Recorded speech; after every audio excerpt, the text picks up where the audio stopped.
जय हिंद दोस्तों, वंदे मातरम, इनकलाब जिंदाबाद। मैं मनीष अवस्थी हाजिर हूं अपने नए वीडियो में आपसे कुछ नए विषय पर चर्चा करने के लिए।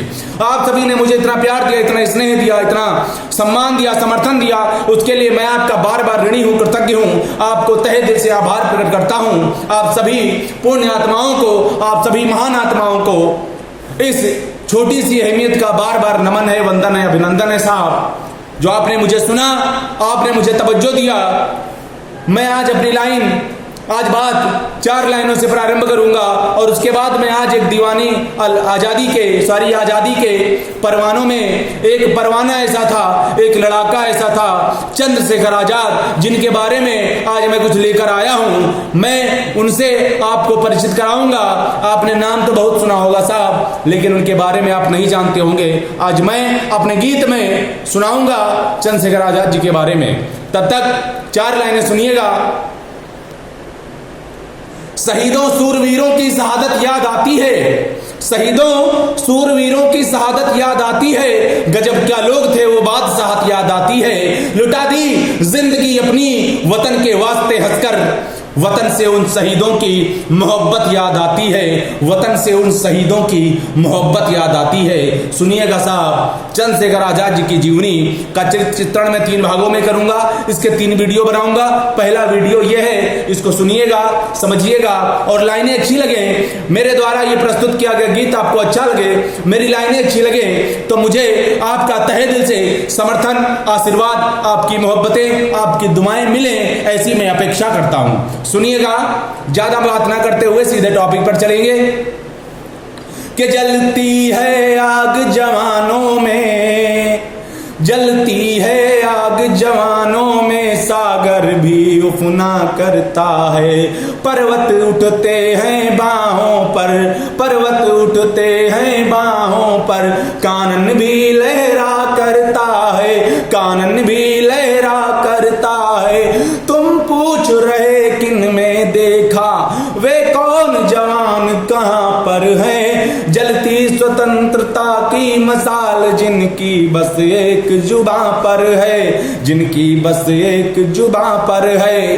होती है जिनमें राष्ट्रभक्ति, होती है जिनमें राष्ट्रभक्ति, जिनमें जननी का गौरव है। देशापमान सुनकर जिनसे जग में करना सब संभव है।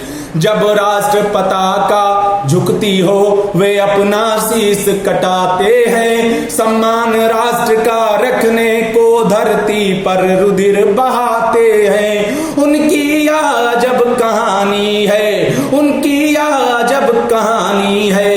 कर में मसाल आजादी की, आजाद देश को करने में है फिक्र न निज बर्बादी की। मेरा सर्वस्व चला जाए तो भी मैं देश को आजाद करूंगा। ये उन शहीदों के बोल थे, ये उनके अल्फाज थे जो अपने आप को मिटाकर, अपनी हस्तियों को मिटाकर साहब इस देश चमन को आबाद करके गए हैं। हम भूलें भी तो कैसे भूलें उन धरोहर को, उन व्यक्तियों को, उन पुण्य आत्माओं को जिन्होंने हमारे लिए, आपके लिए, हमारे वतन के लिए अपने सर्वस्व को पूर्ण बलवेदी पर न्यौछावर कर दिया। इस धरा, इस धरती, इस धरित्री के लिए अपने आप तक को न्यौछावर करने वाले उन अमर शहीदों को साहब अगर भूलें भी तो कैसे भूलें, और भूल जाएंगे तो पाप लगेगा हमको। इसलिए सुनिए आज की ये गाथा उस भाबरा ग्राम के छोटे से बच्चे जो भाबरा ग्राम में पैदा हुआ, बड़ा हुआ, काशी आया पढ़ने के लिए, चंद्रशेखर आजाद, और मात्र 25 साल की उम्र में इलाहाबाद के अल्फ्रेड पार्क में अंग्रेजों से लड़ते हुए अपने आप को गोली मार ली। सुनिएगा साहब कि उनकी अजब कहानी है। कर में मसाल आजादी की, आजाद देश को करने में है फिक्र न निज बर्बादी की। आजाद देश को करने में है फिक्र न निज बर्बादी की। उनका जो वह बलिदान हुआ, जागा स्वदेश जन जन जागा। अंतर की आग जली उनकी, फैला प्रकाश घनतम भागा। ऐसे प्रकाश की कथा सुनो, इतिहास अभी जो बीता है। रोमांचक है करती पवित्र व राष्ट्र धर्म की गीता है। रोमांचक है, करती पवित्र व राष्ट्र धर्म की गीता है। भारत की पावन धरती पर आइए साहब, आ जाइए, आप सभी को बुला रहा हूं, सुनिए।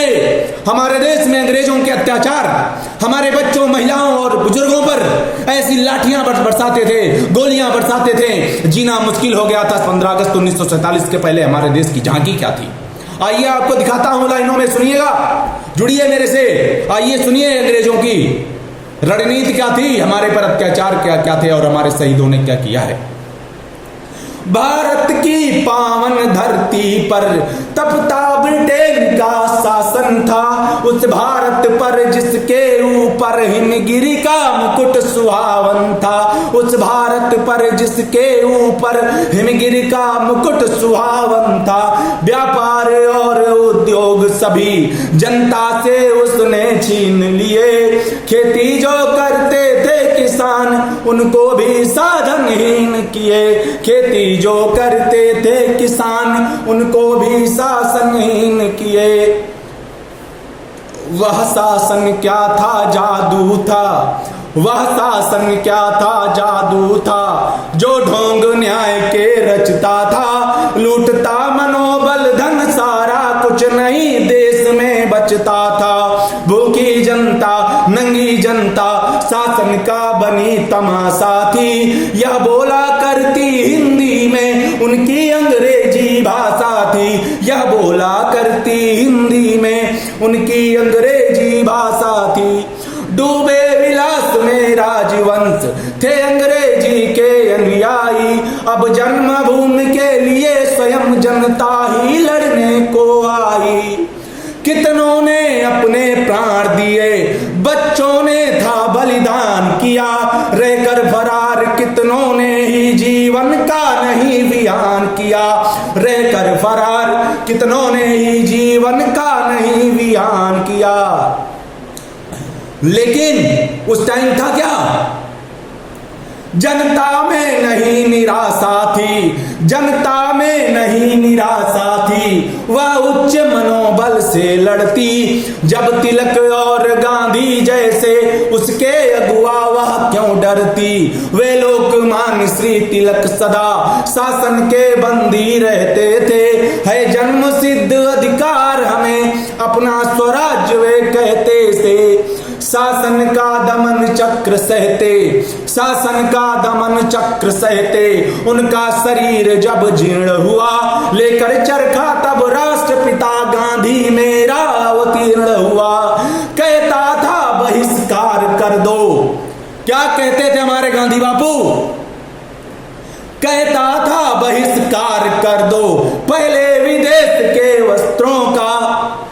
आज साहब इन वस्त्रों को अपनाए हुए हैं हम, अमेरिकी, इंग्लैंडियन, ब्रिटिशर्स, जर्मेनियम, रूसी बने घूमते हैं। 1947 की लड़ाई में सबसे पहले बात यही कही गई थी गांधी जी के द्वारा कि हम सबसे पहले विदेशी वस्त्रों को त्याग करेंगे, उनका त्याग करेंगे, हम विदेशी उत्पादों का त्याग करेंगे, तब देश में आएगी आजादी।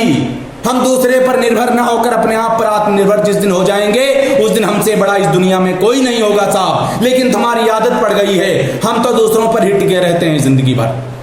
खुद पर टिकिए, खुद के भरोसे चलिए। बहुत सारी चीजें हैं जिनका निर्माण किया जा सकता है, जिनका आविष्कार किया जा सकता है। कहता था बहिष्कार कर दो पहले विदेश के वस्त्रों का, चरखा से ही स्वराज्य लेंगे या युद्ध नहीं है अस्त्रों का, चरखा से ही स्वराज्य लेंगे या युद्ध नहीं है अस्त्रों का। जनता में था उल्लास भरा, जलता स्वतंत्रता दीप, कहीं दारिद्र तिमिर हटता, सूखी रोटी है हमें नसीब नहीं। गांधी जी कहते असहयोग, गांधी जी कहते असहयोग का पाठ पढ़ो और अड़े रहो, संगीन तानता शासन हो, छाती ताने तुम खड़े रहो, संगीन तानता शासन हो, छाती ताने तुम खड़े रहो। दिल्ली का वायसराय किंतु सागर तक हिम के शिखरों से, जनता को बना रहा बंदी कानूनों से, जंजीरों से। जनता को बना रहा बंदी कानूनों से, जंजीरों से।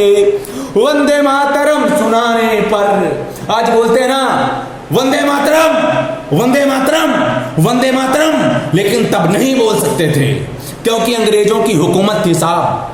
हम अपने मातृभाषा, अपने माता भारती माता की हम जय नहीं लगा सकते थे, आज बोल सकते हैं। मेरे साथ बोलिए, वंदे मातरम, वंदे मातरम, वंदे मातरम। वंदे मातरम सुनाने पर कोड़े बरसाए जाते थे, जो भीड़ क्रांति की चलती थी घोड़े दौड़ाए जाते थे। जननी का एक लाल इसमें सागर सी वाणी जिसकी थी, सुन करके जिसका उग्र रोष सरकार ब्रितानी कांपती थी। आया वह लौह पुरुष नर था, आजाद चंद्रशेखर वह था, मन जिसका उच्च हिमालय सा चट्टान बिंद गिरिवर का था, मन जिसका उच्च हिमालय सा चट्टान बिंद गिरिवर का था। यहां से कहानी शुरू होती है साहब। ये वीडियो थोड़ा लंबा होगा, मैं चाहता हूं कि आप अपनी जिंदगी के, अपने दिन के 24 घंटे में से 10 मिनट लगाकर ये वीडियो जरूर देखिएगा, क्योंकि हम उन्हें नहीं सुनेंगे जिन्होंने हमारे लिए अपने आप को मिटा दिया। तो साहब ये तो नाइंसाफी है, वो हमारे लिए लड़कर गए, हमारे लिए अपने आप को मिटा दिया, हमें इतना समय तो निकालना है कि उनके बारे में थोड़ा जानें। आया वह लौह पुरुष नर था, आजाद चंद्रशेखर वह था, मन जिसका उच्च हिमालय सा चट्टान बिंद गिरिवर का था। वह वीरों का सिरमौर और वह राष्ट्रभक्त अति बांका था, वह अपने में ही सेना था और लड़ाका था। भाबरा ग्राम में जन्मा था, पर्वत की दीवारें घर थी, उन नदियों का जल पीता जो बाघों के गर्जन में बहती, उन नदियों का जल पीता जो बाघों के गर्जन में बहती। भारत की धरती गांवों की है जीवन, गांव किसानों का, ऐसे किसान का बेटा था आजाद नाराज घरानों का, ऐसे किसान का बेटा था आजाद नाराज घरानों का। था गांव बहुत छोटा, अनपढ़ थे मुसलमान और भील वहां, था गांव बहुत छोटा, अनपढ़ थे मुसलमान और भील वहां। उस सहज भूमि में जन्मा था बालक अति वीर।